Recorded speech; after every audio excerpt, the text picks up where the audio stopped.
Mon mari a utilisé sa maîtresse pour voler les données de l'entreprise. Je les ai dénoncés lors de la réunion du conseil d'administration. Je n'oublierai jamais l'expression sur le visage de Brandon lorsque le serveur déposa la petite note pliée devant lui. Son visage se vida de toutes couleurs, comme si quelqu'un lui avait jeté un seau d'eau glacée en pleine nuit d'hiver. Si les Oscar avait une catégorie pour « meilleure performance d'un mari infidèle » pris la main dans le sac, il l'aurait remporté haut la main. La panique. La culpabilité et une peur pitoyable se lisaient simultanément sur son visage. « Profite bien de ton dîner. J'espère qu'il aura aussi bon goût que le mensonge. Que tu m'as raconté ce matin. » Seulement 15 mots, mais ils suffirent à fracasser la douce petite illusion que Brandon avait soigneusement construite pendant des années, et suffirent à marquer la fin sans bruit, sans drame d'un mariage que j'avais autrefois cru indestructible. Permettez-moi de revenir un peu en arrière. Je suis Chloé, 34 ans, présidente directrice générale d'une entreprise de design d'intérieur à San Diego, et jusqu'à quelques heures avant ce moment, je croyais encore que mon mari était un homme digne de confiance. 11 ans de mariage, une maison douillette à la Jolla, 2 chiens adoptés, nommés Milo et Peanut, et des soirées tranquilles passées blotties après le travail. On nous appelait souvent le couple parfait.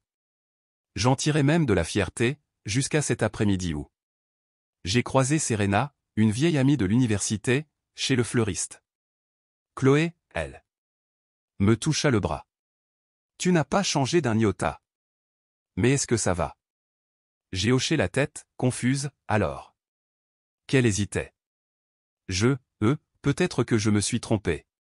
Mais ce matin, j'ai vu Brandon au Costa Lucia en train de réserver une table pour 2. Pour le dîner. Probablement rien, juste, il avait l'air assez proche d'une brune en robe bleue courte. J'ai senti un frisson me parcourir l'échine. Tu es sûr que c'était Brandon? Serena me regarda, la sympathie emplissant ses yeux. J'étais à quelques pas de leur table. C'était lui.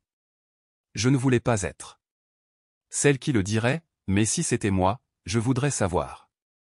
Je l'ai remercié et je suis retourné à ma voiture, trop préoccupé pour même réaliser combien de temps j'étais resté assise là, le pied sur le frein. Une partie de moi voulait tout rejeter. Peut-être était-ce un malentendu, un collègue, ou... Mais au fond de moi, je savais qu'il n'en était rien. Brandon détestait la nourriture italienne, pourtant il avait réservé une table au Costa Lucia, l'un des restaurants italiens les plus romantiques en bord de mer, connu pour ses chandelles et ses tables pour 2 conçues pour les conversations chuchotées. J'ai appelé le restaurant, en utilisant le ton le plus doux que je pouvais trouver, comme si j'étais une épouse aimante préparant une surprise. Bonjour. J'aimerais confirmer une réservation au nom de Brandon King pour ce soir à 20h. Oui, madame. Table pour 2, vue sur l'océan, avec du vin rouge comme demandé. Je ne me souviens pas comment j'ai raccroché. Je suis resté devant le miroir pendant longtemps après, fixant le maquillage à moitié fait sur mon visage, essayant de recoller les morceaux de quelque chose de brisé à l'intérieur de ma poitrine. Pas de larmes, juste une solide couche de froid s'installant autour de moi comme une armure. J'ai choisi une simple robe noire, quelque chose que Brandon ne m'avait jamais vu porter, et je me suis maquillé parfaitement, comme si j'allais à un gala, pas à une confrontation. Je suis arrivé au restaurant à 19h45 et j'ai demandé une table avec vue sur la salle à manger mais partiellement cachée par une colonne décorative. Le serveur a souri poliment et m'a conduite à une place qui me semblait bien trop familière avec ce genre de scène. 20h02. Brandon est entré, chemise blanche, blazer marine. Et le sourire que je croyais autrefois réservé uniquement à moi. Maintenant, il appartenait à la femme à côté de lui, plus jeune, robe courte, rouge à lèvres rouges, et des yeux qui flirtaient. Sans la moindre honte. La main de Brandon reposait légèrement sur le bas de son dos, exactement comme il avait l'habitude de le faire avec moi à nos débuts. Je ne la reconnaissais pas, mais il se connaissait manifestement bien. J'ai fait signe au serveur. Voyez-vous l'homme au blazer bleu à cette table dans le coin? Il suivit mon regard et acquiesça d'une discrète inclination de la tête. J'aimerais lui envoyer un mot. Juste à lui. Et si possible, j'aimerais observer sa réaction. Le serveur hésita brièvement, puis inclina légèrement la tête, comme quelqu'un qui avait déjà fait cela auparavant. J'ai sorti un petit morceau de papier de mon sac à main, écrit les 15 mots, les plié soigneusement, et y ai glissé un billet de $20. Je me suis redressé, les mains posées sur mon verre de vin, et j'ai attendu. J'ai levé mon verre juste à temps pour voir le serveur s'approcher, ses pas calmes, mesurés, comme s'il livrait simplement un dessert. Brandon souriait toujours, ses yeux pétillants, comme si rien en dehors d'eux. Cette table n'avait d'importance. Le serveur se pencha doucement et plaça la note pliée à côté de l'assiette de Brandon. « Quelqu'un vous a envoyé ceci. Monsieur. » Je n'ai pas cligné des yeux. Je voulais mémoriser chaque expression sur le visage de l'homme qui m'embrassait autrefois le front chaque matin, me serrait fort chaque nuit, et promettait des choses qui étaient clairement réduites en cendres. Brandon regarda la note pliée, confus. Ses doigts-là déplièrent lentement. Une seconde, 2, puis 3. Son corps entier se raidit comme s'il avait heurté de la glace. Le verre de vin dans sa main tomba sur l'assiette de salade, éclaboussant de rouge son blazer. La femme en face de lui écarquilla les yeux, inquiète. Et qu'est-ce qui ne va pas? Mais il ne l'entendit pas. Son corps entra en mode panique totale. Ses mains tremblaient, ses yeux furetaient comme ceux d'une proie prise dans un champ découvert, puis ils se posèrent sur moi. Nous étions à près de 60 pieds l'un de l'autre, mais à cet instant, je pouvais entendre mon propre rythme cardiaque, régulier, inébranlable, haineux. Battant plus pour lui. Les yeux de Brandon s'écarquillèrent d'incrédulité. Sa bouche s'ouvrit comme pour parler, mais rien ne sortit. Je soutins son regard, sans ciller. Pas de sourire, pas de hochement de tête. Je levai à nouveau mon verre, un toast froid et délibéré. L'autre femme se tourna pour suivre son regard. Elle ne me reconnut pas, bien sûr. Avec des hommes comme Brandon, les époux sont les notes de bas de page, silencieuses, invisibles, effacées de l'histoire qu'ils racontent aux nouvelles amantes. Je connaissais trop bien le scénario. Je reposai le verre et me levai. La chaise ne fit aucun bruit. Je marchai entre les rangées de tables sans regarder en arrière, sans hésitation. Chaque pas semblait fermer un chapitre écrit depuis bien trop longtemps. Dès que ma main toucha la porte, j'entendis une chaise racler bruyamment derrière moi. Je n'eus pas besoin de me retourner pour savoir que c'était Brandon. Chloé. Mon nom retentit dans l'espace silencieux, attirant quelques regards. Je ne m'arrêtai pas. Je n'allais pas lui donner une chance de transformer cela en une scène larmoyante. La porte vitrée se referma derrière moi, comme un point final qui ne pouvait être défait. La brise nocturne de la baie de San Diego caressa mon visage, vive et pure. Une goutte d'humidité atterrit sur mes lèvres. Je ne savais pas si c'était une larme ou de la brume, mais je ne l'essuyai pas. Je restai immobile, pris une profonde inspiration, et sentis, peut-être pour la première fois depuis longtemps, que c'était moi qui façonnais cette histoire. Brandon n'est pas rentré cette nuit-là. J'étais assise seule dans le salon, la faible lumière projetant de longues ombres sur les murs blancs. La maison semblait étrangère, comme si même les murs remettaient en question tout ce que j'avais autrefois cru. Vers 2 heures du matin, mon téléphone s'alluma. Un texto apparut, « Chloé, s'il te plaît, laisse-moi t'expliquer. Je suis désolé. Ce n'est pas ce que tu penses. » Je le lus et le relus, comme si je fixais une réplique floue de l'homme qui était autrefois mon mari. Pas ce que je pense. Je pensais qu'il m'aimait. Je pensais qu'il était honnête. Je pensais qu'il était le genre d'homme qui ne me trahirait pas, même si on lui en donnait l'occasion. Je posai le téléphone sur la table. Je ne répondis pas. Au lieu de cela, j'ouvris mon ordinateur portable, non pas pour chercher, que faire quand votre mari vous trompe. Je savais déjà ce que je devais faire. Vers 3 heures du matin, les textos commencèrent à affluer. Mon téléphone vibrait sans arrêt, chaque message de Brandon, les mêmes mots vides répétés en boucle. Comme s'il les disait assez de fois, le mensonge pourrait devenir vérité. Chloé, je t'en supplie, ne me rejette pas, c'était juste une erreur. Je ne veux pas te perdre. Tu es la seule, je le jure. J'ai choisi le silence, non pas dans le cadre d'un jeu, mais parce qu'il n'y avait plus rien à dire, mais parce que je ne voyais aucune raison de répondre à des messages tapés par des mains qui avaient déjà touché quelqu'un d'autre. Alors que mon cœur était encore bloqué au matin où il avait dit qu'il avait une réunion matinale. Vers 6 heures du matin, je me suis assoupi sur le canapé, une fine couverture sur mes jambes. Je me suis réveillé au son de la porte d'entrée qui s'ouvrait, une faible lumière du jour filtrant à travers les rideaux. Brandon entra, l'air de ne pas avoir dormi de la nuit. Sa chemise était froissée, ses cheveux en désordre, ses yeux injectés de sang. Il se tendit visiblement en me voyant assise droite, calme, posée. Quelque chose dans cette attitude le mit mal à l'aise. Chloé? Sa voix était rauque. Je sais que je te dois une explication. Je le regardais. Je ne posais pas une seule question. C'était à lui de traîner la vérité au grand jour. Brandon s'assit, gardant une distance prudente. Ce qui s'est passé avec elle, n'était pas quelque chose que j'avais prévu. C'est juste arrivé. J'ai laissé échapper un rire bref et sec, le genre qui coupe comme une lame. Juste. Arrivé? Il a dû falloir 6 mois pour que cet accident se produise régulièrement, chaque semaine, hein.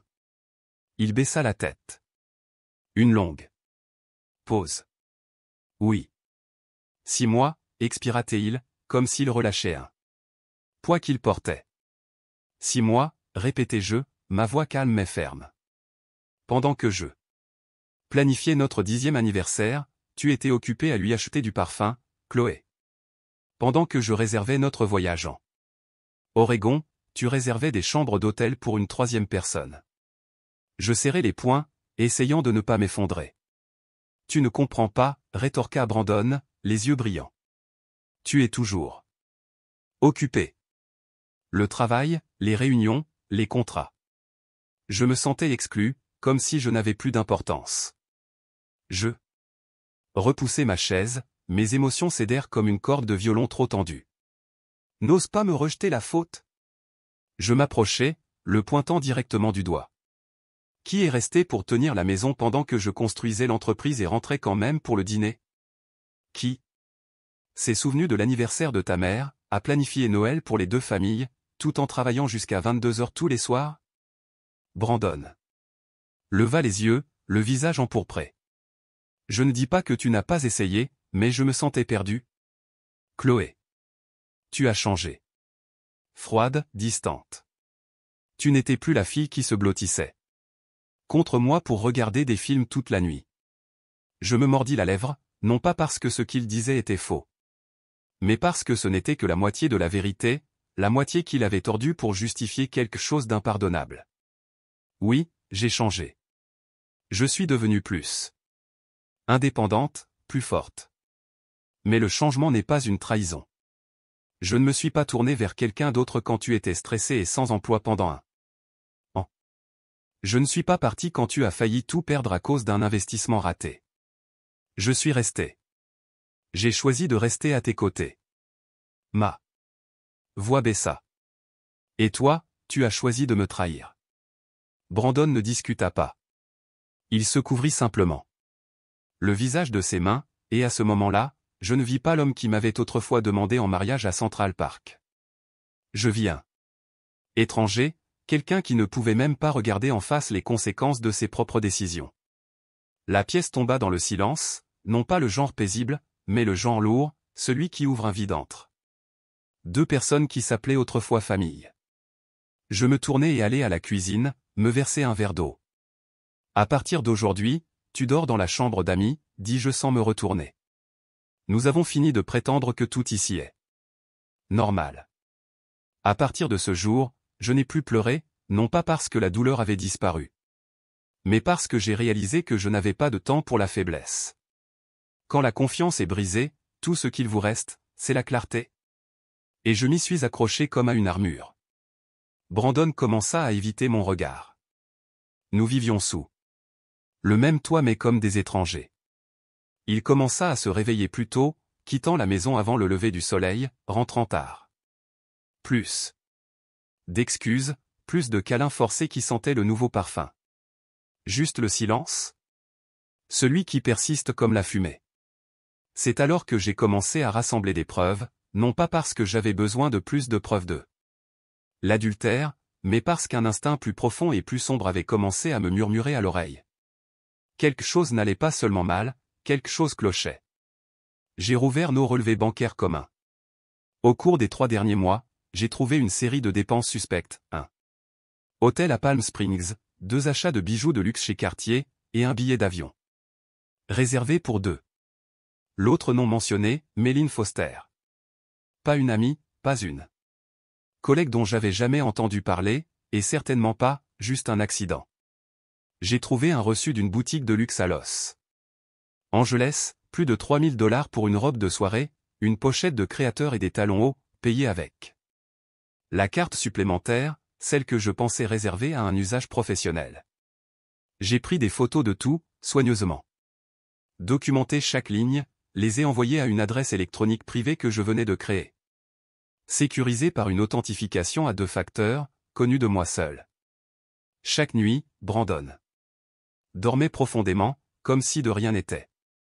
Pendant ce temps, je me glissais discrètement dans son bureau à domicile, le même endroit qu'il utilisait pour des réunions en ligne tardives avec des clients. Son ordinateur n'était pas verrouillé, et connaissant son mot de passe habituel, la date de naissance de son défunt père, m'a donné un accès facile. Et là, j'ai trouvé la première pièce qui m'a laissé abasourdi. Dans un dossier nommé « Saphir », j'ai vu un plan détaillé décrivant l'implication de Brandon dans l'acquisition d'une start-up fintech à Austin appelée Fenora Lab. Ce qui a attiré mon attention, ce n'était pas ça. Participation, c'étaient les fichiers joints, des documents internes détaillant la structure de l'actionnariat, la stratégie opérationnelle et le calendrier d'introduction en bourse des informations confidentielles auxquelles seuls les dirigeants de Fenora devraient avoir accès. J'ai fixé le nom de l'expéditeur. Méline Foster, la même femme mentionnée sur la réservation de vol. Sa signature électronique indiquait « Directrice de la stratégie, Fenora Lab ». J'ai dégluti difficilement. Chaque pièce se mettait en place, menant à quelque chose que je n'avais pas imaginé. Brandon ne me trompait pas seulement. Il exploitait une relation personnelle pour obtenir des informations privilégiées d'un concurrent direct, un acte qui pourrait constituer une fraude boursière et une violation grave de l'éthique financière. J'ai continué à creuser. Sur son disque dur, j'ai découvert un dossier caché contenant des fichiers audio de réunions Zoom entre Brandon et 3 autres hommes. L'un d'eux était le président directeur général d'une société de capital risque prévoyant de soutenir l'acquisition. J'ai écouté un enregistrement de près de 40 minutes. La voix de Brandon était immistakable. Méline enverra le prochain lot de documents la semaine prochaine. Je me suis assuré que tous les risques sont écartés. L'enquête interne chez Fenora a été étouffée. Ils n'ont aucune idée quelle est notre source interne. J'ai arrêté l'enregistrement là. Mon estomac s'est noué. Il n'y avait plus de doute maintenant. Brandon était impliqué jusqu'au cou, non seulement un mari trompeur, mais quelqu'un dont les actions pourraient déclencher un effondrement financier massif si elles étaient exposées. J'ai copié tous les fichiers sur une clé USB et les caché derrière une photo encadrée dans mon propre bureau. Puis j'ai appelé Émilie Tan, une avocate financière avec qui j'étais allé à l'université. Maintenant associée principale dans un cabinet d'avocats spécialisé dans les litiges entre actionnaires et la fraude en col blanc. Nous nous sommes rencontrés vendredi matin. Dans un petit café à Delmar, je ne suis pas sûr de vouloir engager des poursuites, ai-je dit clairement. Lui tendant la clé USB. J'ai juste besoin de savoir à quoi je m'expose. Émilie l'a branché. Et a parcouru les dossiers. Son expression a lentement changé. Si c'est authentique, Chloé, ce n'est pas seulement personnel. C'est fédéral. J'ai hésité. Ma poitrine avait l'impression d'être prise dans une tempête. Mais je n'ai pas bronché. 2 jours après la rencontre avec Émilie, j'ai envoyé un message anonyme à l'adresse électronique professionnelle de Méline Foster. Avec 3 pièces jointes, un reçu de réservation d'hôtel, une capture d'écran d'un courriel portant sa signature, et une photo de Brandon la tenant par la taille dans le hall de l'hôtel Rosewood. Pas de nom, pas de menace. Pas de demande. Juste 4 mots, nous devons parler. Elle a répondu le lendemain matin, bref. Et direct, qui envoie ça? J'ai enchaîné avec l'heure et le lieu, 18h. Aujourd'hui. Restaurant Ara Rooftop, 27e étage. Je suis arrivé 20 minutes en avance. Méline est arrivée à 18h12, robe d'affaires ivoire, queue de cheval lisse, attitude posée, mais ses yeux scrutaient la pièce. Avec une prudence visible. Elle m'a repéré et s'est approchée. Chloé King, demanda-t-elle. La voix sèche. J'ai soutenu son regard sans lui proposer de poignée de main. Asseyez-vous. Je ne sais pas de quoi il s'agit, mais suivre quelqu'un est une violation de la vie privée. J'ai souri, pas le genre amical. Méline, je sais exactement qui a franchi la ligne, et je n'ai suivi personne. J'ai simplement ramassé les morceaux que mon mari a laissés en chemin. Elle s'est figée au mot « mon mari ». Brandon m'a dit que vous étiez séparés. J'ai légèrement hoché la tête. Il m'a aussi dit une fois que sa sœur était allergique au vin rouge. En fait, il ne voulait tout simplement pas que j'apporte du vin à son dîner. Brandon dit beaucoup de choses. Cela ne veut pas dire qu'elles sont vraies. Méline serra plus fort son verre. Je n'ai pas insisté. J'ai simplement fouillé dans mon sac à main et en ai sorti une pile de documents imprimés, des photos haute résolution, des courriels et des plans que Brandon avait sauvegardés. Vous savez exactement ce que c'est, n'est-ce pas? Elle les a parcourus, puis a levé les yeux, le visage blême. Comment avez-vous obtenu ça? Je n'ai rien volé. Je l'ai trouvé sur l'ordinateur dans le bureau à domicile de mon mari. Et d'après ce que je comprends, il semble que vous lui ayez envoyé pas mal d'informations qui relèvent de données internes sous le contrôle de Fenora.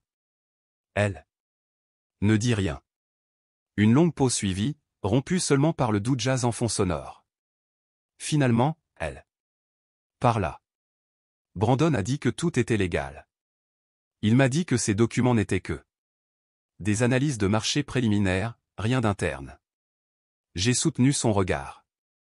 Je crois que vous pensiez cela, tout comme je croyais autrefois que chaque fois qu'il rentrait tard, c'était à cause d'une échéance. Méline eut un sourire séqué. Pincé. Vous m'avez invité ici pour me menacer?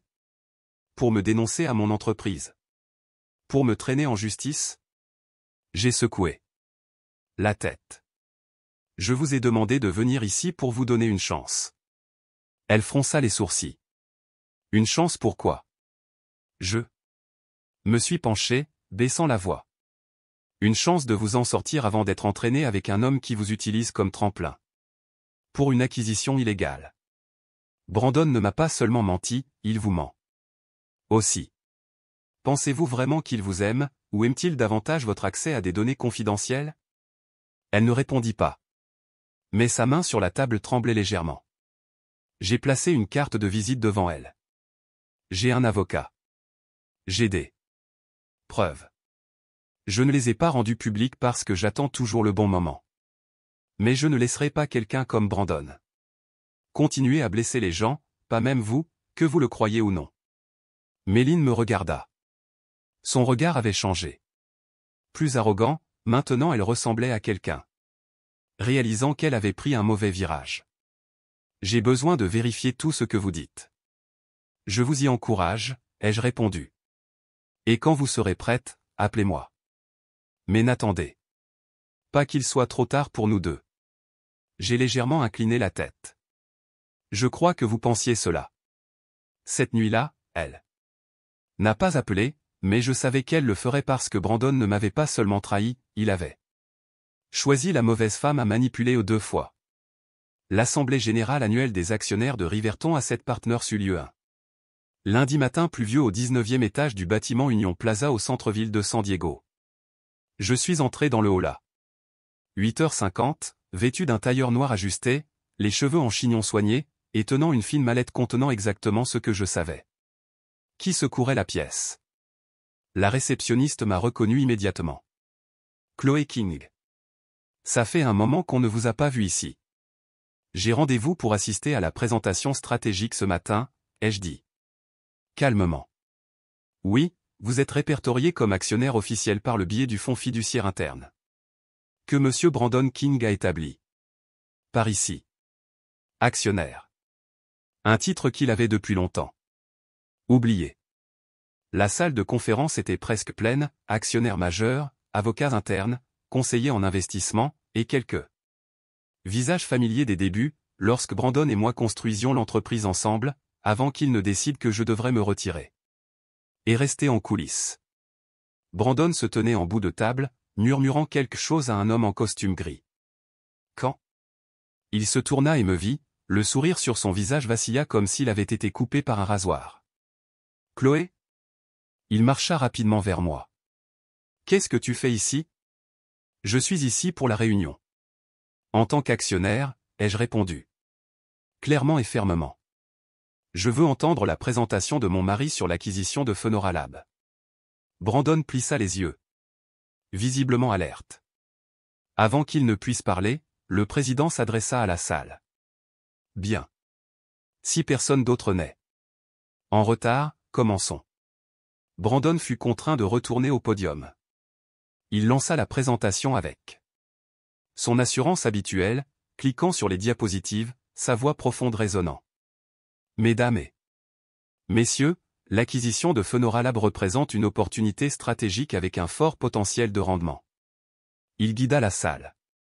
À travers les projections, les graphiques de retour sur investissement et les tendances du marché, comme si tout était sous contrôle. Certains hochèrent la tête, sa persuasion fonctionnait encore, mais seulement sur ceux qui n'avaient pas vu l'envers du décor. Quand il eut terminé, le président se tourna vers moi. Madame King, comme demandé formellement par votre conseiller juridique, du temps vous a été accordé pour parler. Veuillez procéder. Je me levai lentement, calmement. Je ne regardais pas Brandon. Merci. En tant que cofondatrice du King Family Trust et actionnaire interne de Riverton, j'ai le devoir de présenter certaines informations qui pourraient impacter la décision de fusion que nous sommes sur le point de discuter. J'ai branché mon ordinateur portable à l'écran central. Tous les yeux se tournèrent vers moi. Brandon secoua légèrement la tête, les lèvres serrées, mais il était trop tard. La première diapositive apparut, un courriel interne de Méline Foster. Objet. Document interne confidentiel pour Brandon King uniquement. La salle de conférence tomba dans un silence absolu. Ce document, ainsi que plusieurs autres que je suis sur le point de présenter, prouve que M. Brandon King a exploité une relation personnelle pour obtenir un accès non autorisé aux données internes de Fenora Lab à son propre profit, tout en dissimulant cette activité à l'ensemble du conseil d'administration. J'ai cliqué sur la diapositive suivante, capture d'écran de conversation enregistrée, note de frais payés par un fonds de représentation, et historique de transactions suspectes liées à une carte de crédit dépendante de Riverton. Brandon se leva brusquement de son siège. Tu inventes tout ça. C'est une vengeance personnelle parce que notre mariage a pris fin. Oh, et ça aussi c'est personnel, ai-je répondu, cliquant à nouveau pour révéler des photos de surveillance d'hôtel de Brandon rencontrant Méline lors d'un prétendu voyage de travail en solo pour Riverton. Où ça? J'ai avancé, une transcription de ces messages avec Méline. Demandant plus de données financières sur le tour de table initial. Le président du conseil intervint. Ça suffit. C'est une violation grave. Toutes les procédures de fusion sont suspendues immédiatement. Un autre directeur d'investissement prit la parole. Je propose de suspendre Brandon King de toutes activités exécutives en attendant une enquête interne indépendante. D'accord. Appuyé. En faveur. Brandon me foudroya du regard. Tu n'as aucune idée de ce que tu viens de faire, Chloé. Tu vas le regretter. J'ai rangé mon ordinateur portable, sans même jeter un regard en arrière. C'est toi qui ne réalises pas ce que tu as perdu. Je suis sorti sous un flot de murmures derrière moi. La porte se referma, doucement, nettement, mais définitivement, comme un Verdict. Brandon avait bâti un royaume sur des mensonges. J'ai simplement allumé les lumières et laissé tout le monde voir. J'ai demandé le divorce le mercredi matin, exactement 3 jours après la réunion du conseil. Sans avertissement. J'ai juste laissé une copie des papiers dans la cuisine où j'avais préparé notre dernier dîner ensemble avant que tout ne s'effondre. Il est resté silencieux. Les jours passèrent dans le genre de calme qui en dit plus que n'importe quelle excuse. Puis, un lundi soir, alors que je faisais mes valises pour déménager dans un nouvel appartement, mon téléphone sonna. Son nom s'illumina sur l'écran. J'hésitai quelques secondes, puis répondis. Chloé? Sa voix était rauque. Peux-tu attendre un peu? Je suis en train de tout perdre. Tu n'as pas besoin de rendre ça public. Je ne répondis pas tout de suite. Puis j'ai dit calmement et clairement, ce n'est pas moi qui l'ai rendu public. J'ai juste mis la vérité en lumière.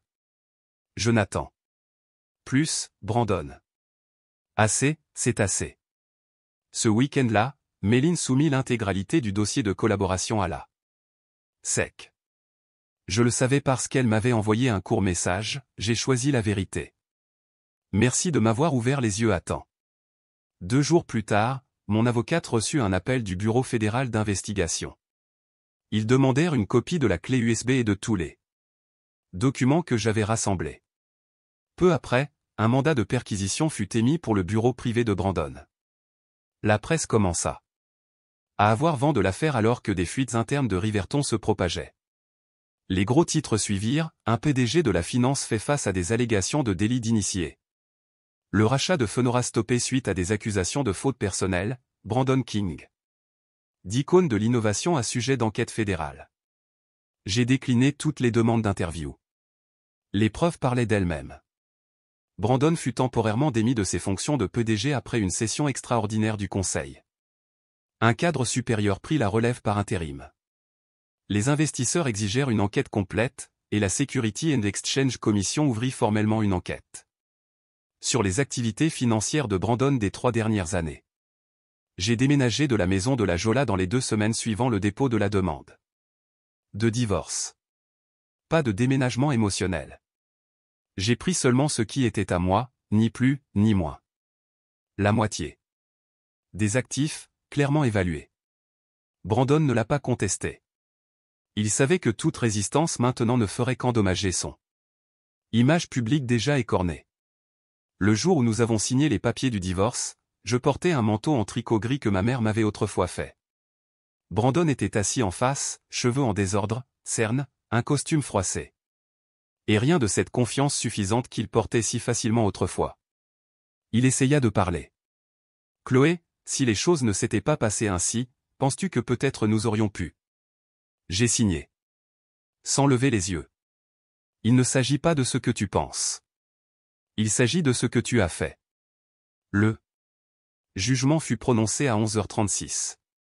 Cette nuit-là, je me tenais à la fenêtre de mon nouvel appartement, regardant l'océan sombre.